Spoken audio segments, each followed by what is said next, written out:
کوئی بزرگ تھے تو انہوں نے شیطان سے پوچھا او بھائی تینوں سب تو زیادہ پسند کون ہے, وہ تجھے سب سے زیادہ ناپسند کون ہے؟ تو شیطان ان بزرگوں کو جواب کیا دیتا ہے؟ وہ کہتا ہے مجھے سب سے زیادہ کنجوس عبادت گزار پسند ہے, نمازیں پڑھ رہا ہے, حج کر رہا ہے, عمرے کر رہا ہے, اس کی پیشانی پہ وہ سجود کے داغ بھی پڑ چکے ہیں, لیکن جانا اس نے اپنی کنجوسی کی وجہ سے دوزخ میں ہے.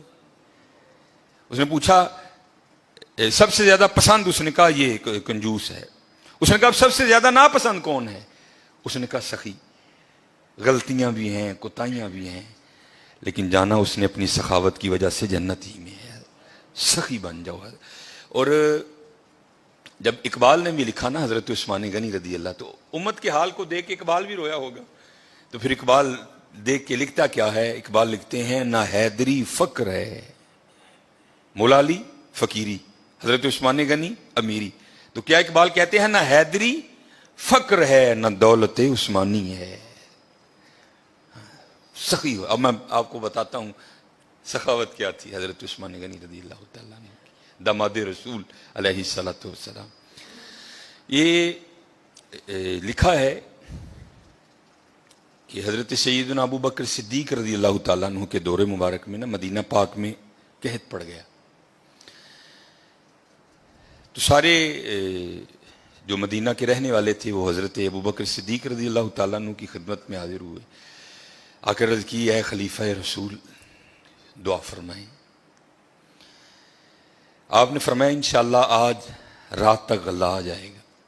لکھا ہے کہ حضرت عثمان غنی رضی اللہ تعالیٰ عنہ کے 70 اونٹ مال سے بھرے ہوئے بکنے کے لیے شام گئے تھے حضرت. اور آج کے دور کے لحاظ سے آپ اس کو کنٹینر بھی کہہ سکتے. اونٹ پہ حضرت کو تھوڑا سامان نہیں لگتا, بڑا سامان آ جاتا ہے اونٹ پہ, چھوٹا کنٹینر.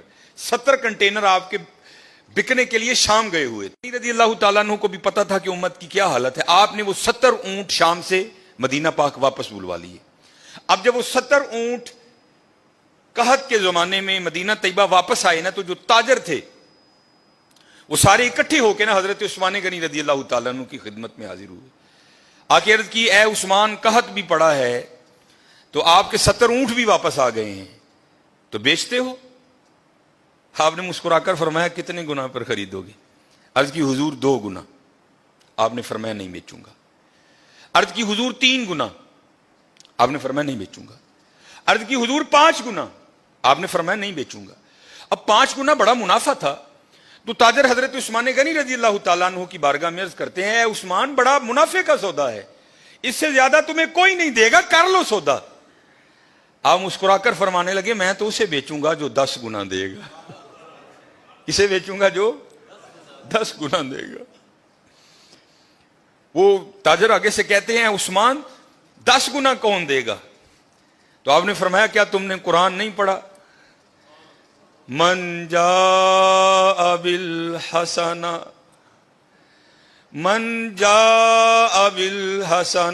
فلہ عشر امثالہا.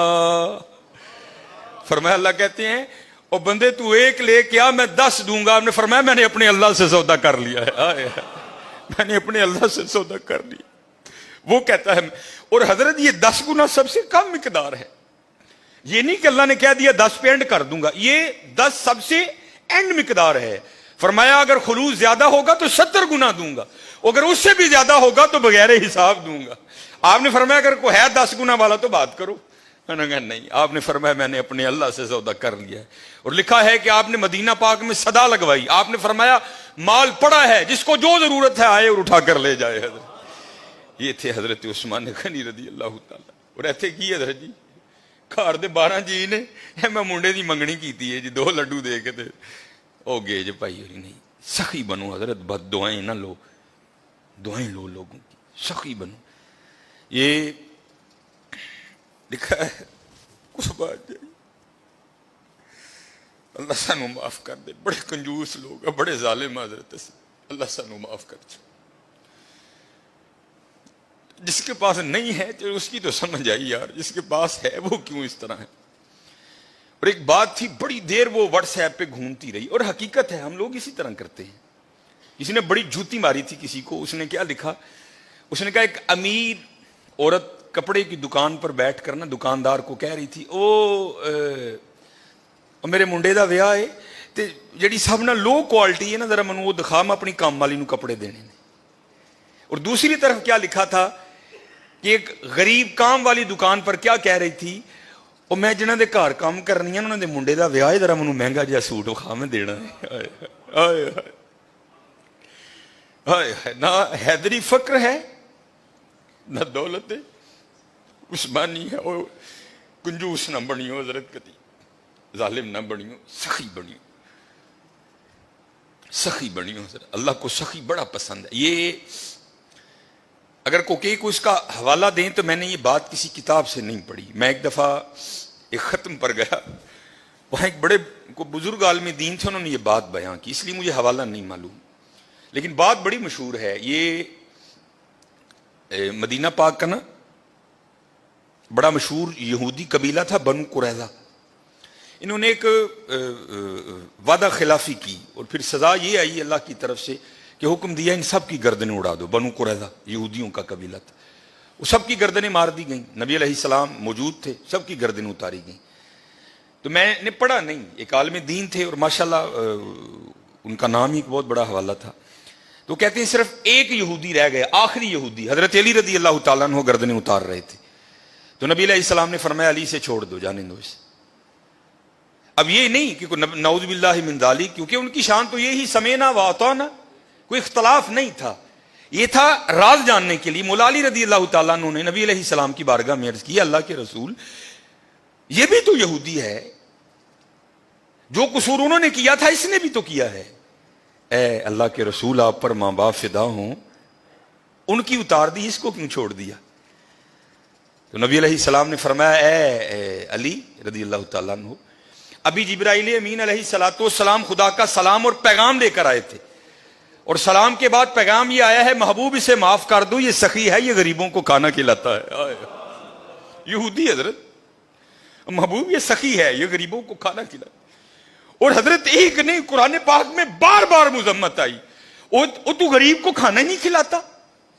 چلو میں دور نہیں لے کے جاؤں گا، وہ پارا جو آپ سارے کھول سکتے ہو، جو تقریباً 8ویں اور 9ویں اور 10ویں کے نصاب میں بھی شامل رہی، اور تقریباً اس وقت تقریباً وہی سارے چہرے بیٹھے ہیں جنہوں نے یہ نصاب پڑھ رکھا ہے۔ حضرت ارائیت الذی، سورہ ماؤن، ارائیت الذی یکذب بالدین فذلک الذی یدعو الیتیم، وہ یتیم نو دھکے دیندا ہے، ولا یحض علی طعام المسکین، مسکین نو کھانا نہیں کھواندا۔ سورہ فجر 30واں پارہ، پھر وہی بات آئی حضرت، وَلَا تَحَاضُّونَ عَلَىٰ طَعَامِ الْمِسْكِينِ، مسکین نو نہ دلوں پہ بجلیاں گرایا کرو۔ منڈے کی منگنی کی مٹھائی بانٹنا فرض نہیں ہے حضرت، لیکن جے دین جاندے ہو خدا دا واسطہ ہے اپنی بیبیاں نو او چلیے اینا دھیان کر گھر جی کنے، یہ تیرے 2 لڈوؤں کا کیا کریں گے وہ غریب لوگ؟ حضرت دھیان کیا کرو۔ حضرت عثمان غنی رضی اللہ تعالیٰ عنہ، اب حضرت اب حالی بانٹتے نہیں تھے، اب بانٹنے کا بھی انداز سنو کیسا تھا ان لوگوں کا۔ نبی علیہ السلام نے گھر تشریف لائے، تو بظاہر کا لفظ ضروری ہے، بظاہر کچھ موجود نہیں تھا۔ حضرت آپ آئے، آپ نے آ کر پوچھا کچھ کھانے کو ہے؟ عرض کی گئی اللہ کے رسول نہیں ہے کچھ بھی، کیونکہ اما عائشہ رضی اللہ تعالیٰ نے فرماتی ہیں 3 چاند گزر جایا کرتے تھے، کشان نبوت میں چولہا نہیں جلتا تھا۔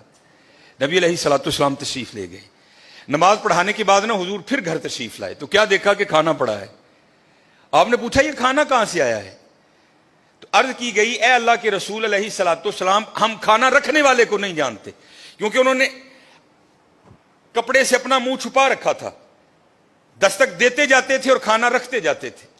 تو لکھا ہے کہ حضور نبی کریم علیہ السلام کی مبارک آنکھوں میں آنسو آ گئے، اور حضور نبی علیہ السلام نے کیا ارشاد فرمایا؟ آپ نے فرمایا میرے عثمان دے علاوہ اور کون ہو سکتا ہے؟ میرے عثمان کے علاوہ اور کون ہو سکتا ہے؟ عثمان غنی رضی اللہ تعالیٰ عنہ، نہ حیدری فقر ہے نہ دولت عثمانی ہے۔ حضرت ہاں حضرت ہمیشہ دھیان رکھنا، ساریاں ورنہ اس بے نیاز دیاں نے حضرت، اور وہ چاہتا تو سب کو امیر کر دیتا، وہ چاہتا تو کسی کو کسر نہ آنے دے، لیکن کیا تبارک الذی بیدہ الملک وہو علی کل شیء قدیر، ہاں کیا الذی خلق الموت والحیات لیبلوکم ایکم احسن عملا. اسی دیکھاں گے تہاڈے چ چنگے کام کیڑا کردا ہے. یہ نہ سمجھنا کہ حضرت جب اس کی باری آئی تو خدا کے خزانوں میں سے ختم ہو گیا تھا. نہیں حضرت، اس کے خزانے تو بھرے پڑے. ہاں یہ ہے، میں دیکھوں گا کہ تم میں سے اچھے کام. ہاں آزمائش ہے حضرت، دھیان رکھنا ہمیشہ ماڑے ہیں. حضرت کسی کو بھی اٹھا کر دیکھ لو. یہ میں حضرت عثمان غنی رضی اللہ تعالیٰ عنہ پر صرف اس کو ختم نہیں کرتا، کسی کو بھی اٹھا کر دیکھ لو. حضرت فاروق اعظم کو پڑھ لو، حضرت ابوبکر صدیق کو پڑھ لو. حضرت نبی علیہ الصلوۃ والسلام کا جب وصال ہو گیا نا، تو ایک چھوٹی سی بچی حضرت ابوبکر صدیق رضی اللہ تعالیٰ عنہ کی خدمت میں آئی اور آ کے نا رونے لگ پڑی. اور ایسا روئی کہ نبی علیہ السلام کے خلیفہ کو بھی رلا دیا. جب تھوڑی اس کی طبیعت سنبھلی نا تو خلیفہ رسول علیہ الصلوۃ والسلام نے پوچھا رون کیوں رہی ہیں؟ تو کہتی ہے نبی علیہ الصلوۃ والسلام نے پردہ کر لیا، وصال ہو گیا حضور کا. تو آپ نے فرمایا تجھے کیا بتاؤں کہ ابو بکر کے دل پہ کیا گزر رہی ہے. تو آپ نے فرمایا رو کیوں رہی ہے؟ تو کہتی ہے گھر میں صرف میری دادی ہے جو نابینا ہے، امی انتقال کر گئی، والد صاحب ایک غزوے میں شہید ہو گئے، اب میں ہوں اور میری اندھی دادی ہے، ایک ہماری بکری ہے، اسی کے دودھ سے ہمارا گزر بسر ہوتا ہے. تو آپ نے فرمایا بکری مر گئی؟ وہ کہتی نہیں ہے. دودھ دینا چھوڑ دیا؟ نہیں دے رہی ہے. تو آپ نے فرمایا رو کیوں رہی ہے؟ وہ کہتی دادی اندھی ہے، وہ تو دودھ نکال نہیں سکتی، میں چھوٹی ہوں مجھے نکالنا آتا نہیں. جب نبی علیہ الصلوۃ والسلام حیات تھے تو آپ روز آیا کرتے تھے اور ہمیں دودھ نکال کے دیا کرتے تھے. اور رو اس لیے رہی ہوں کہ حضور کا تو انتقال ہو گیا، دودھ کون نکالے گا؟ حضرت کو چھوٹا سا ناظم نہیں کسی علاقے کا، کوئی چھوٹا سا ایم اے نہیں ہے، ایم پی اے نہیں ہے، خلیفہ رسول ہیں حضرت، امیر المومنین ہیں، مسلمانوں کے دلوں کی دھڑکن ہے حضرت ابوبکر صدیق رضی اللہ تعالیٰ عنہ. کوئی عام شخصیت نہیں. حضرت ابوبکر صدیق رضی اللہ تعالیٰ عنہ نے حضرت علی کو مبارک دیا. آپ نے فرمایا علی مبارک ہو. مولا علی مشکل کشا رضی اللہ تعالیٰ عنہ نے پوچھا ابوبکر کاہے کی مبارک؟ آپ نے فرمایا میں نے نبی علیہ الصلوۃ والسلام کو کہتے ہوئے سنا کہ کل اللہ جل شانہ جنت کے پروانے علی کو عطا کرے گا، علی جس کو چاہے آگے دے. تو حضرت علی رضی اللہ تعالیٰ نے فرمایا ابوبکر آپ کو بھی مبارک ہو. حضرت ابوبکر نے پوچھا علی مجھے مبارک کس چیز کی دے رہے ہو؟ تو آپ فرماتے ہیں میں نے حضور نبی علیہ الصلوۃ والسلام کو کہتے ہوئے سنا تھا اے علی دینا اس کو جس کے دل میں ابوبکر کی محبت ہوگی. چھوٹا نام نہیں ہے ابوبکر، حضرت کو محلے کا چھوٹا سا ناظم نہیں ہے، خلیفہ رسول ہیں حضرت، خلیفہ رسول. آپ رو کر فرمانے لگے ابوبکر مر نہیں گیا، جب تک ابوبکر رہے گا آج کے بعد تیری بکریوں کا دودھ آ کر ابوبکر نکالا کرے گا. دلوں پہ بجلیاں نہ گراؤ حضرت، دعائیں لو. اسی اپنے کار بد دعاواں دے ڈیر لا لے دیں حضرت، بد دعاواں ہی بد، اپنے خلاف دعائیں کرنی حضرت، دعائیں لو حضرت، دعائیں. جس کو اٹھا کر دیکھو حضرت، جس کو پڑھ لو، تم کسی کو سخت نہیں پاؤ گے، تم ہر ایک کو اسی طرح کا پاؤ گے. وہ اقبال نے کہا تھا نا ہو ہلکا یاراں تو بریشم کی طرح نرم. یہ مومن کی بات ہو رہی ہے. ہو ہلکا یاراں تو بریشم کی طرح نرم، رزم حق و باطل ہو تو فولاد ہے مومن.